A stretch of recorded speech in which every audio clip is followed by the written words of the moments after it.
अकोल्यात दोन गटातील वादानंतर आता दंगल उसळल्याची धक्कादायक घटना समोर येते। अनेक ठिकाणी दगडफेक आणि जाळपोळ झाल्याची देखील माहिती मिळते।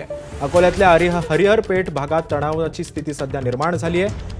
रिक्षा आणि मोटारसायकलमध्ये धडक झाल्यानंतर हा वाद झाला होता। 2023च्या मे महिन्यातही मोठी दंगल याच हरिपेठ भागामध्ये झाली होती।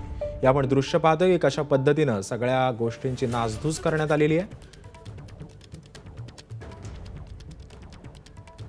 त्यानंतर आता या सगळ्या घटनेनंतर आता मोठा पोलिसांचा बंदोबस्त देखील या ठिकाणी वाढवण्यात आलेला आहे। जाळपोळ देखील अनेक ठिकाणी झालेली आहे, त्यामुळे मोठी सुरक्षा देखील आता इकडे पोलिसांची वाढवण्यात आलेली आहे। आपण ही दृश्य पाहतोय की रस्त्यावरती रिक्षा देखील जाळण्यात आलेल्या आहेत।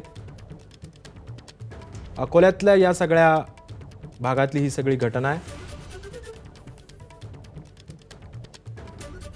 2023 मध्ये सुद्धा याच हरिहरपेठमध्ये दंगल उसळली होती। या जमावाला पांगवण्यासाठी आता पोलीस काम करतात। या संदर्भात अधिक माहिती देतात आमचे प्रतिनिधी उमेश आलोणे सध्या आपल्या सोबत आहे। उमेश, सध्या आता अकोल्यातली परिस्थिती काय? सध्या परिस्थिती नियंत्रणात आहे। मात्र 2023 मध्ये ज्या हरिहरपेठ भागात दंगल झाली होती त्याच भागात हा वाद झालेला आहे आणि गाडगे महाराजांचा जो पुतळा त्या पुतळ्याच्या भागात जो आहे ही घटना घडलेली आहे। संध्याकाळच्या वेळेला आता ऑटो आणि एका सायकल स्वारामध्ये धडक झाली। त्या धडकेतून वाद वाढत गेला आणि त्या वादातून नंतर दोन्ही गटांनी एकमेकांवर दगडफेक केली आणि त्यानंतर ऑटो आणि 4 दुचाकींची जी आहे ती जाळपोळ करण्यात आलेली आहे। या संपूर्ण घटनेनंतर त्या भागात खूप मोठ्या प्रमाणात दगडफेक झाली आणि दगडफेक झाल्यानंतर पोलिसांचा मोठा फौजफाटा जो आहे तो घटनास्थळावर दाखल झालेला आहे।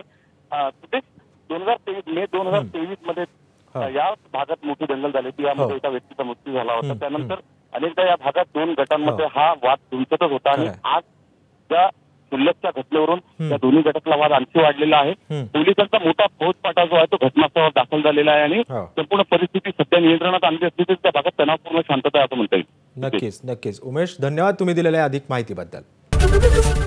एबीपी माझा, उघडा डोळे बघा नीट।